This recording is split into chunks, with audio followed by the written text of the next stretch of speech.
विकास coaching classes. आज हम लोग देखने वाले हैं नाइट्रोजन युक्त कार्बनिक यौगिक के कुछ महत्वपूर्ण प्रश्न, मतलब जो आपके बोर्ड एग्जाम में आने की संभावना है, आ सकते हैं। मतलब मैं बहुत कम क्वेश्चन का सिलेक्शन किया हूँ जो मुख्य क्वेश्चंस लगे हैं। आप इन क्वेश्चन से ज़्यादा पढ़ के जाइएगा, बट इन क्वेश्चन को तो ज़रूर पढ़ना है। जिसमें से एथिल एमीन बनाने की प्रयोगशाला विधि है, पहली विधि। एथिल एमीन को जरूर से देखना है, एथिल एमीन बनाने की प्रयोगशाला विधि। एनिलीन बनाने की विधि देख लेना है, बेंजीन डाई अजोनियम क्लोराइड से chlorobenzene. Benzene diazonium chloride जो साल्ट होता है ना, वो बहुत पॉपुलर साल्ट है, इसको तो एकदम अच्छे से देख लीजिएगा। Benzene diazonium chloride, benzene diazonium. फिर उसके बाद गबैरल थैलामाइड संश्लेषण देखना है, हाफमान ब्रोमाइड अभिक्रिया देखना है, हाफमान ब्रोमाइड अभिक्रिया, इससे भी हम लोग एथिल एमीन बना लेते हैं। फिर उसके बाद प्राथमिक द्वितीयक तृतीयक एमीन का परीक्षण टेस्ट देखना है। हालांकि इससे भी टेस्ट किया जा सकता है, प्राथमिक द्वितीयक तृतीयक एमीन का परीक्षण हाफमान ब्रोमाइड से भी किया जाता है। और एक पॉपुलर रिएजेंट हिंसबर्ग रिएजेंट, तो हिंसबर्ग विधि से भी आप आराम से इसको देख सकते हैं। तो इन क्वेश्चन से ज़्यादा पढ़ के जाइएगा, ये मुख्य क्वेश्चन हैं जो ज़्यादा आते हैं। फिर उसके बाद एक क्वेश्चन वो आता है कि क्षारीयता का क्रम कौन सा होगा, अम्लीयता का क्रम कौन सा होगा, पीके वैल्यू, मतलब सामर्थ्य टाइप का क्वेश्चन आएगा। 2-3 ऑप्शन टाइप के दिए रहेंगे, तो उसका लास्ट में मैं बता दूंगा, आप उसी तरह से कर लेना। अब इसमें सबसे पहले है एथिल एमीन बनाने की प्रयोगशाला विधि।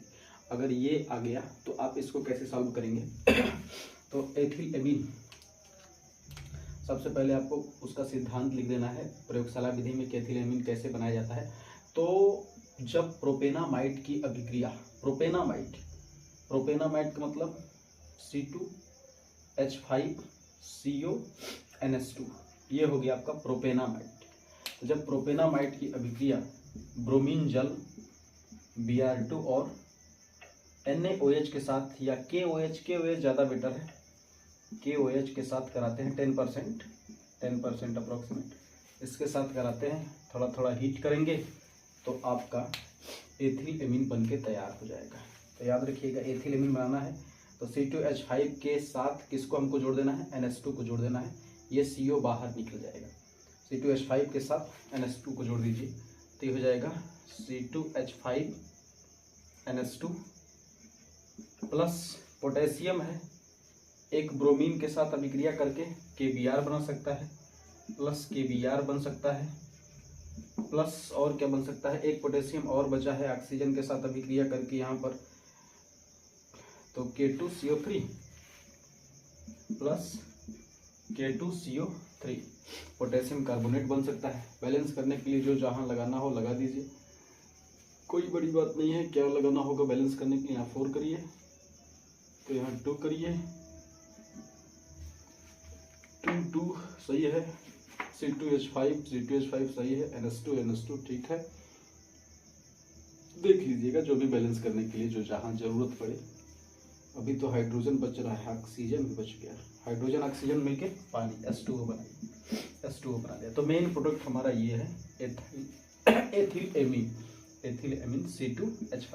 मैं आपको मैकेनिज्म नहीं बता रहा हूँ फिलहाल, मैं बस अभिक्रिया के बारे में बता दे रहा हूँ कि जब प्रोपेनामाइड की अभिक्रिया ब्रोमीन जल, ये ब्रोमीन जल लिखिएगा, ब्रोमीन जल तथा KOH के साथ, पोटेशियम हाइड्रोक्साइड के साथ कराते हैं तो एथिल एमीन प्राप्त हो जाता है, आराम से इथाइल एमीन प्राप्त हो जाएगा और ये बाई प्रोडक्ट के रूप में रहेंगे। तो इस अभिक्रिया को अगर बनाने के लिए बोल दिया कि भाई इसको थोड़ा सा सचित्र वर्णन, ज़्यादातर वर्णन नहीं देता है, बट अगर दे दिया तो आप छोटा सा फिगर है इसका बना दीजिएगा। छोटा सा फिगर, ये एक तरह का गोल पेदी का फ्लास्क ले लीजिएगा, इसमें मटेरियल भर दिया, इसको हीट करने के लिए जैसे आप फिगर बनाते हैं जेन्युइन फिगर, वही फिगर बनाना है। इसको स्टैंड लगा के कस दीजिए अच्छे से। ये सब आपका, आप आराम से कर सकते हैं, कोई बड़ी बात नहीं है। फिगर वगैरह बना दिया, फिर उसमें एक थिसिल की ला दीजिए, ऊपर से हमको KOH डालना है, इसमें KOH भरे रहेंगे, धीरे धीरे डालते रहेंगे KOH 10%। धीरे धीरे धीरे धीरे KOH डालते रहेंगे। इसमें रहेगा क्या, ऑलरेडी इसमें रहेगा आपका प्रोपेनामाइड C2H5CO NH2 plus Br2 water, bromine जल, ये रहेगा।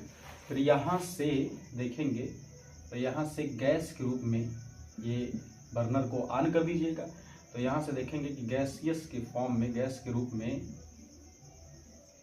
ये आप स्केल से सारा कुछ ड्रा करिएगा। स्केल ले जाना तो कंपलसरी है।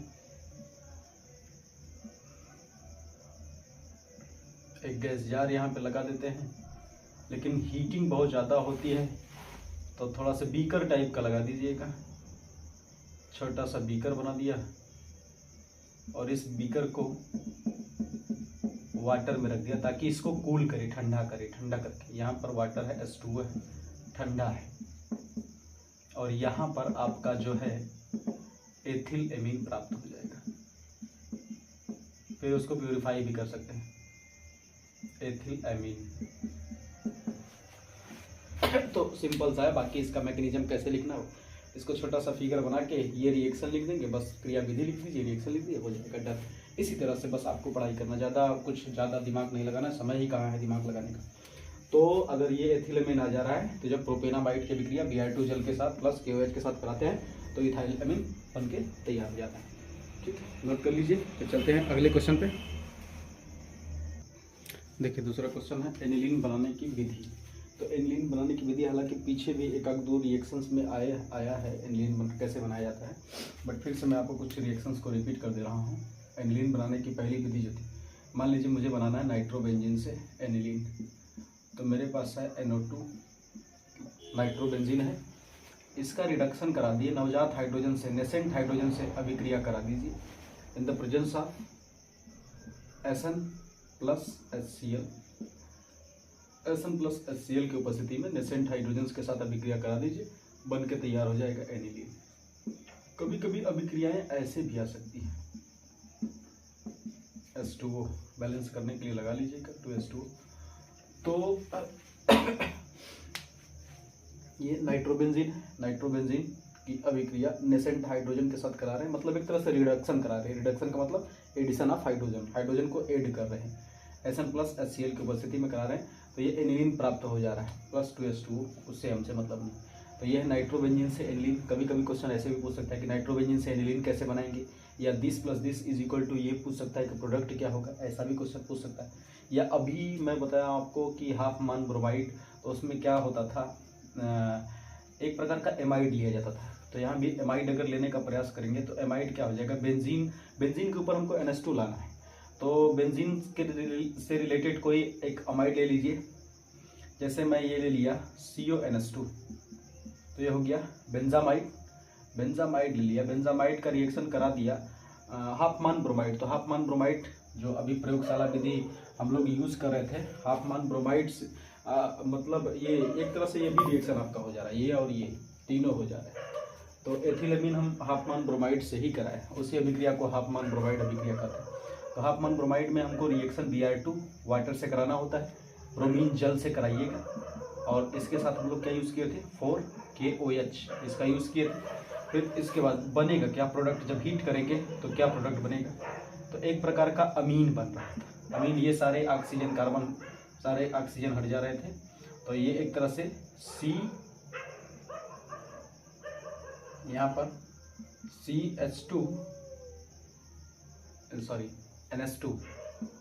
NH2 ये अमीन बनके एनिलीन बनके तैयार हो गया। एनिलीन ही हमको बनाना है, एनिलीन बनाने का ही हम लोग विधि करें। तो ये एक तरह से NH2 ग्रुप यहाँ पे जुड़ गया, और फिर उसके बाद जो बाई प्रोडक्ट उसमें बना था, आप सब उसमें बाई प्रोडक्ट लिख दीजिए, चलेगा, कोई दिक्कत नहीं। जो भी बाई प्रोडक्ट उसमें बना था, क्या क्या बना था आपका, KBr बना था, फिर K2CO3 बना था, प्लस H2O बना था, लिख दीजिए आप, उससे कोई दिक्कत नहीं है। बट मेन प्रोडक्ट हमारा ये है, बेंजामाइड से बन गया एनिलीन, बेंजामाइड से एनिलीन बन गया। तो ऐसे भी दिख रहे हैं, कभी कभी फिनाल से एनिलीन आ जाता है, फिनाल से एनिलीन। तो फिनाल से आ गया तो क्या करेंगे, पहले तो फिनाल का फार्मूला याद होना चाहिए, फिनाल का फार्मूला ही याद है। अब फिनाल का रिएक्शन हमको कराना है NH3 से, अमोनिया से कराना है, ये भी आपको रिएक्शन बताया गया फिनाल वाले चैप्टर में। अगर देखेंगे तो फिनाल का प्रॉपर्टी जब हम लोग पढ़े तो ये रिएक्शन रिपीट कर गया। फिनाल का रिएक्शन हम लोग अमोनिया से करा रहे हैं। यहाँ पर कोई रिएजेंट था, ZnCl2 था शायद, ZnCl2 एनहाइड्रस था, एनहाइड्रस मतलब सूखा, ZnCl2 था। इसके साथ अभिक्रिया करा रहे थे तो हमारा प्रोडक्ट बना था एनिलीन, एनिलीन बनेगा प्लस जो भी बचा H2O निकलेगा, हाँ H2O निकल जाएगा, एनिलीन बनके तैयार। तो फिनाल से बेंजीन अगर कराना है तो ये अभिक्रिया आपके लिए बेस्ट है, फिनाल से एनिलीन की। या अगर दूसरा अभिक्रिया लेना है आपको, मान लीजिए एक बहुत पॉपुलर अभिक्रिया स्मिट अभिक्रिया, स्मिट अभिक्रिया जैसे आप लोग नहीं पढ़े हैं तो उसको भी सीख लीजिए। जब कार्बोक्सिलिक एसिड की अभिक्रिया कराई जाती है हाइड्राजोइक एसिड से कराई जाती है। जब कार्बोक्सिलिक एसिड की अभिक्रिया हाइड्राजोइक एसिड, अब हाइड्राजोइक एसिड का फॉर्मूला क्या होता है, ये तो NH3 है, NH3 का फार्मूला अमोनिया है, अमोनिया का फार्मूला NH3 हो गया। अब इसको यहाँ कर दीजिए, बन गया, मतलब इसको यहाँ करिए N3H, यही है हाइड्राजोइक एसिड। तो जब कार्बोक्सिलिक एसिड, अब कार्बोक्सिलिक एसिड में जैसे हमको एनिलीन बनाना है तो फिनाल टाइप का लें तब ना, मतलब बेंजीन रिंग टाइप का लेते हैं। तो ये हो गया बेंजीन रिंग, इसके ऊपर है COOH, ये हो गया बेंजोइक एसिड। तो जब बेंजोइक एसिड की अभिक्रिया, यहाँ पर नेम सबका नाम लिखिएगा जरूर, बेंजोइक एसिड की अभिक्रिया हम किसके साथ करा रहे हैं, N3H हाइड्रा, इसका नाम लिख दे रहा हूँ, हाइड्राजोइक एसिड, हाइड्राजोइक एसिड याद रखिएगा, बहुत इंपॉर्टेंट है। हाइड्राजोइक एसिड के साथ करा रहे हैं in the presence of concentrate H2SO4, in the presence of concentrate H2SO4, तो आपका एकदम आराम से एनिलीन बन के तैयार। मतलब ये एक प्रकार का अमाइन ही बनाता है, प्राइमरी अमाइन बनाने का ही तरीका है। NH3 प्लस उसके बाद जो बचा है हाइड्रोजन ऑक्सीजन H2O बना लीजिएगा जितना बचा है। तो ये है, इसी अभिक्रिया को हम लोग बोलते हैं स्मिट अभिक्रिया। स्मिट अभिक्रिया क्या है फिर से देख लीजिए। जब कार्बोक्सिलिक एसिड की अभिक्रिया हम लोग हाइड्राजोइक एसिड से कराते हैं, जब कार्बोक्सिलिक एसिड की अभिक्रिया हाइड्राजोइक एसिड से कराते हैं तो एक प्रकार का एनिलीन प्राप्त होता है। इस अभिक्रिया को हम लोग स्मिट अभिक्रिया कहते हैं। अब ये नेमिंग रिएक्शन अगर हमको याद है तो इस तरह का हम बहुत सारा अभिक्रिया बना सकते हैं। जैसे मुझे बनाना होगा बेंजीन डाइअज़ोनियम क्लोराइड, ये बताया था आपको, बेंजीन डाइअज़ोनियम साल्ट, इसका पूरा मैकेनिज्म बताया गया है, उसको अच्छे से देख लीजिएगा, बहुत पॉपुलर है। अब जैसे मैं ले लिया होता CH3COOH एथेनोइक एसिड ले लिया होता, इसकी अभिक्रिया करा दिया N3H से, N3H मतलब हाइड्रोजोइक एसिड से करा दिया in the presence of concentrate H2SO4, तो क्या बन जाएगा। अब जैसे यहाँ पर दोनों ऑक्सीजन गायब हो गए थे और NH2 इसके साथ जुड़ गया था, वैसे ही यहाँ पर भी दोनों ऑक्सीजन गायब कर दीजिए और आप NH2 को जोड़ दीजिए, मतलब ये पूरा सेट गायब करिए। तो पूरा सेट गायब करेंगे तो ये हो जाएगा CH3, लेकिन अभी इसमें एक कार्बन और है, तो कार्बन और ऑक्सीजन कहाँ जाएंगे, कार्बन डाइऑक्साइड भी तो बनेगा, कार्बन डाइऑक्साइड। तो CH3 के साथ मैं जोड़ दिया NH3 को, CH3NH2, CH3NH2 सही है, CH3NH2 ठीक, CH3NH2 बनेगा। ये एक तरह से मेथेनामीन हो गया, मेथेनेमीन, इसको मेथेनेमीन बोल सकते हैं। प्लस CO2 कर दीजिए, क्योंकि भाई कार्बन और ऑक्सीजन तो है CO2, और उसके बाद जो भी बचा है उसको आप लिख सकते हैं, और कौन बचा है, नाइट्रोजन बचा है, 2 नाइट्रोजन, तो प्लस N2 लिख दीजिएगा। और यहाँ पर भी तब H2O नहीं होगा, मैं H2O लिख दिया था, इसको N2 बना लीजिएगा। N2, एक N यहाँ पर चला गया, 2 N बचा तो N2 plus 2 oxygen carbon CO2, balance रहना चाहिए, ऑक्सीजन बैलेंस रहना चाहिए, जो भी है रिएक्शन सब बैलेंस रहना चाहिए। अगर बैलेंस नहीं है तो आप कुछ भी लिख सकते हैं, कोई दिक्कत नहीं है, आप 1 2 3 जो जितना मांग रहा है उसको उतना दे दीजिए।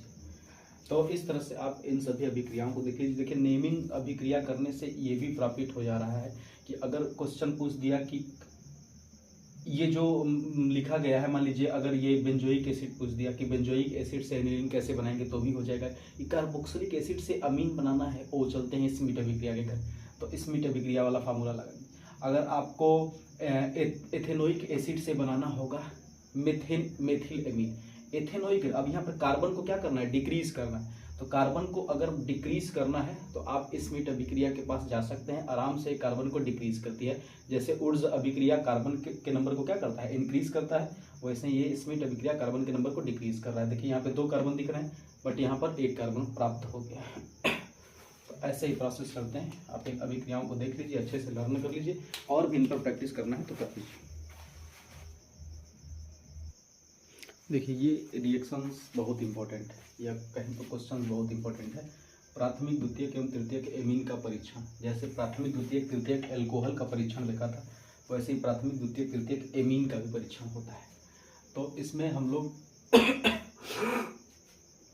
प्राथमिक, द्वितीयक, तृतीयक एमीन में हम लोग हिंसबर्ग रिएजेंट का यूज करने वाले हैं। हिंसबर्ग रिएजेंट का प्रयोग करके आराम से इसको हम लोग जज कर लेंगे। तो हिंसबर्ग विधि द्वारा इन्हीं का ये अभिकर्मक है। इनके अभिकर्मक का नाम है बेंजीन सल्फोनिल क्लोराइड। याद रखिएगा, बेंजीन बना दीजिएगा, बेंजीन बनाने में कोई दिक्कत नहीं है। सल्फोनिल SO2Cl, सल्फर की 6 वैलेंसी होती है, 2 2 4 इससे हो गया 5, 1 इससे 6, बेंजीन सल्फोनिल क्लोराइड। ये एक प्रकार का रिएजेंट है जो हिंसबर्ग साहब ने लिया था। अब इस रिएजेंट का रिएक्शन कराए थे वो प्राथमिक एमीन के साथ, द्वितीयक एमीन के साथ और तृतीयक एमीन के साथ, तीनों एमीन के साथ करा के जो रिजल्ट आया वो आपके सामने प्रस्तुत किए। तो क्या प्रस्तुत किए देखिए। सबसे पहले इन्होंने प्राइमरी एमीन लिया। प्राइमरी एमीन, पहले तो एमीन होता क्या है, अमोनिया, इसको आप जानते हैं भली बात। अमोनिया का एक हाइड्रोजन हटाइए, एक अल्काइल ग्रुप जोड़ दीजिए, एक हाइड्रोजन हटाया, एक अल्काइल ग्रुप जोड़ दिया, ये इसको बोलते हैं प्राथमिक एमीन। एक और हाइड्रोजन हटाया, एक और हाइड्रोजन हटाया और 2 एल्काइल ग्रुप जोड़ दिया, 2 एल्काइल ग्रुप जोड़ दिया RR, अब एक हाइड्रोजन बचा, इसको कहते हैं द्वितीयक एमीन। यह है प्राथमिक एमीन, मतलब 1 डिग्री अमाइन, यह है 2 डिग्री अमाइन। और फिर इस हाइड्रोजन को भी हटाया और तीनों जगह अल्काइल ग्रुप जोड़ दिया, तो इसको कहते हैं 3 डिग्री अमाइन या तृतीयक अमाइन। तो अमीन जो बना है बेसिकली, अमाइंस जो बने हैं जो बेसिकली वो अमोनिया से ही बने हैं, जिनका यूज ज़्यादातर प्रोटीन्स में किया जाता है, आप जानते भी हैं। तो मैं इसको हटा रहा हूँ, यदि आप जानते हैं छोटी मोटी बातें हैं, एल्कोहल से भी समझ सकते हैं। तो मैं पहले प्राथमिक एमीन की बात करूं तो प्राथमिक एमीन मेरे पास है एक RCH2NH2 कर दिया, RCH2NH2। तो आप डायरेक्ट चाहे RNH2 भी ले सकते हैं, कोई दिक्कत नहीं है। NH2 ले लें, चलिए भाई RNH2 ले लिया, RNH2, R के जगह आप कोई भी एल्काइल ग्रुप जोड़ सकते हैं, नो प्रॉब्लम, चलेगा। अब इसका रिएक्शन करा दीजिए हिंसबर्ग साहब के रिएजेंट से, SO2Cl, इसको क्या बोलेंगे, benzene sulphonyl chloride, benzene sulphonyl chloride, benzene sulphonyl chloride. इसके साथ अगर हम अभिक्रिया करा रहे हैं तो यहाँ से Cl इलेक्ट्रोनेगेटिविटी इसकी अच्छी खासी है, सल्फर से इलेक्ट्रॉन खींच के वो बाहर निकलेगा, Cl- के रूप में बाहर निकलेगा। तो इस Cl- को देखेगा कौन, यहाँ का अल्फा हाइड्रोजन। अल्फा हाइड्रोजन आप जानते हैं एसिडिक होते हैं और वो एसिड बनाना ही चाहेंगे, तो अल्फा हाइड्रोजन यहाँ पर कौन है, कोई भी ग्रुप है। अब यहाँ पर ये एल्काइल ग्रुप है, इसके बगल में नाइट्रोजन है, एक सेकेंड, इसके बगल में नाइट्रोजन है, तो ये अल्फा हाइड्रोजन, यहाँ से अल्फा हाइड्रोजन, बट ऐसा होता नहीं इसका, एक सेकेंड,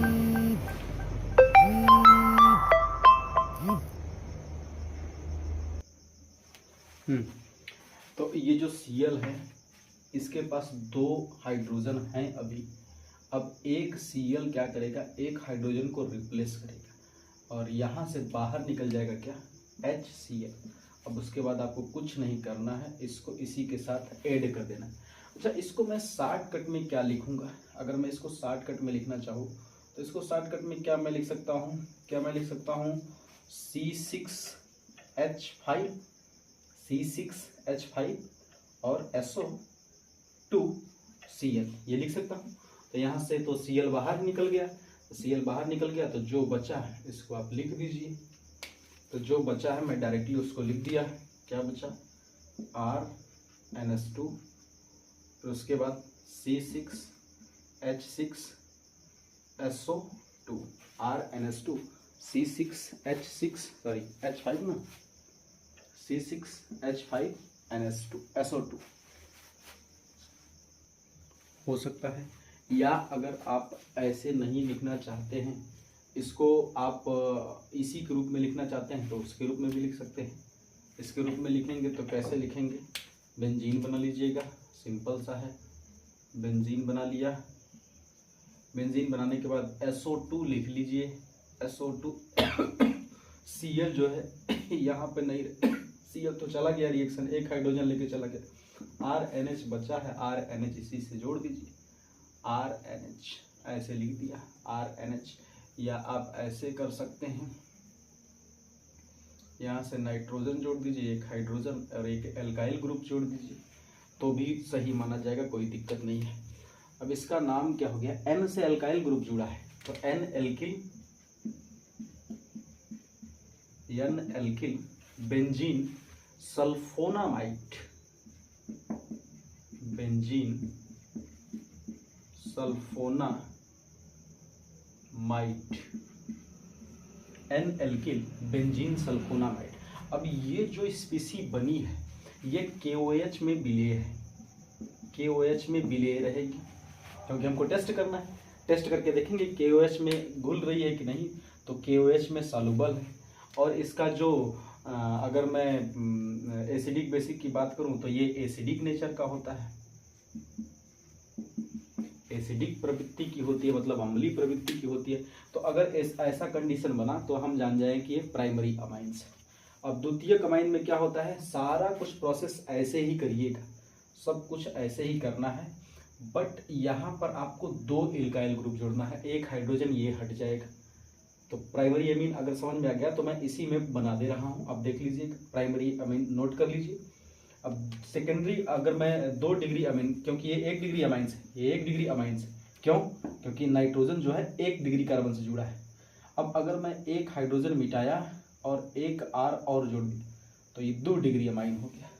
इसका रिएक्शन सेम इसी से कराया तो सब कुछ वही रहेगा, बस यहाँ पर R आ जाएगा और यहाँ पर आ जाएगा N से दोनों जुड़ गया है तो N, डाई लिखना होगा, N, dialkyl benzene sulphonamide, ये हो जाएगा। अब वो एसिडिक नहीं नेचर का है, वो जो है वो उदासीन है, न्यूट्रल है भैया, उदासीन है। वो तो अम्लीय प्रवृत्ति का था, ये तो उदासीन है। वो तो घुल जा रहा था KOH में, ये तो KOH में घुलेगा ही नहीं, KOH में अविलेय है। तो इस तरह से हम जज कर सकते हैं कि कौन घुल जा रहा है, कौन नहीं घुल रहा है, किसकी प्रवृत्ति अम्लीय है, किसकी प्रवृत्ति क्षारीय है, किसकी प्रवृत्ति उदासीन है। तो इसकी प्रवृत्ति उदासीन दिखी तो ये हो गया 2 डिग्री अमाइन, मतलब ये सेकेंड वाला द्वितीयक अमाइन। अगर ऐसा दिखा, उदासीन प्रवृत्ति का दिखा, घुल नहीं रहा है, तो 2 डिग्री अमाइंस होगा, इसे हम 2 डिग्री अमाइंस कहेंगे। और अगर बाय डिफॉल्ट मैं इस हाइड्रोजन को हटाऊं और यहाँ पर फिर से एक नया अल्काइल ग्रुप जोड़ दूं तो ये कितना हो जाएगा? 3 डिग्री अमाइन हो जाएगा। 3 डिग्री अमाइन तो रिएक्शन नहीं करेगा क्योंकि हाइड्रोजन है ही नहीं, तो ये स्पीसी बनेगी ही नहीं। ये स्पीसी बनेगी नहीं तो अभिक्रिया होगा ही नहीं। यहाँ पर कोई अभिक्रिया नहीं, यहाँ पर लिख दीजिएगा कोई अभिक्रिया नहीं। तो जब कोई अभिक्रिया नहीं होगी तो हम जान जाएंगे कि ये 3 डिग्री अमाइन है। तो इस प्रकार से हम प्राथमिक, द्वितीयक एवं तृतीयक एमीन का परीक्षण आसानी से कर रहे हैं। किसकी सहायता से? हिंसबर्ग साहब की सहायता से, इन्हीं के रिएजेंट से कर रहे हैं। बस इनके रिएजेंट को याद करिए, benzene sulphonyl chloride, benzene sulphonyl chloride से अभिक्रिया कराना है। बेंजीन सल्फोनिल क्लोराइड से अभिक्रिया कराएंगे, पहला बार में HCl को हटाएंगे, HCl को हटा के फिर जो है उसी को बस इसी के साथ जोड़ देंगे। जोड़ने के बाद वो जो पहला वाला विलेन होगा वो अम्लीय होगा, KOH में घुल जाएगा तो वो प्राथमिक एमीन हो गया। फिर इसी के साथ अभिक्रिया कराएंगे, यहाँ पर एक हाइड्रोजन रहेगा, 2 डिग्री से कराएंगे तो थोड़ा सा अभिक्रिया करेगा, अभिक्रिया करने को तो करेगा लेकिन वो उदासीन रहेगा और KOH में विलेय नहीं रहेगा। तो जान जाइएगा वो द्वितीयक अमाइन है।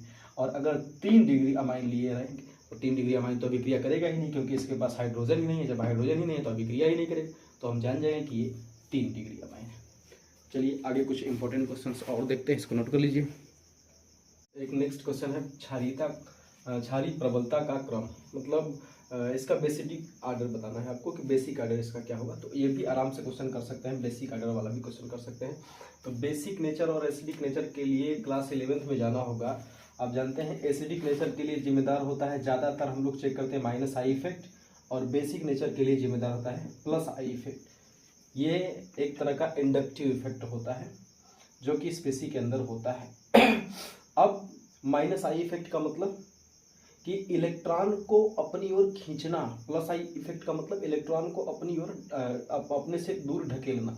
मतलब ये इलेक्ट्रॉन खींचने वाला होता है, ये इलेक्ट्रॉन देने वाला होता है। दो ही कंडीशन होगी, या तो इलेक्ट्रॉन खींचा जाएगा या तो एक इलेक्ट्रॉन देगा, एक प्लस आई शो करेगा एक माइनस आई शो करेगा, सिंपल सी बात है।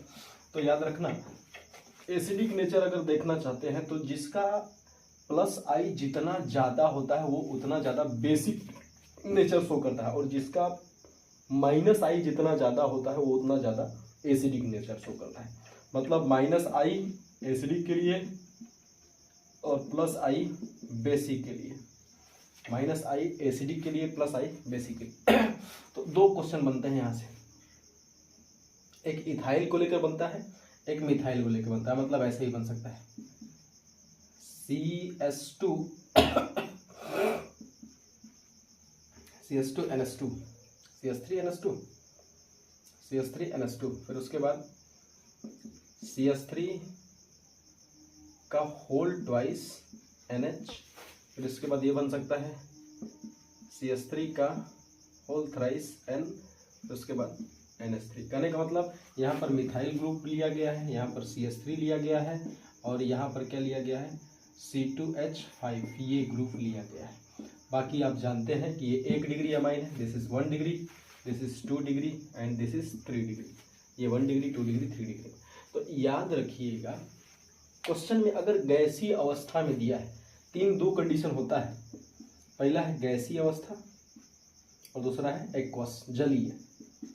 गैसीय अवस्था, तो अगर क्वेश्चन गैसीय अवस्था में दिया रहेगा तो अमाइंस का जो बेसिक नेचर होता है उसमें आप जैसे प्रायोरिटी आप चेक करते हैं 3 डिग्री सबसे ज़्यादा, उसके बाद 2 डिग्री, उसके बाद 1 डिग्री, ये एकदम करेक्ट माना जाएगा। अगर बेसिक है तो ऐसा क्यों?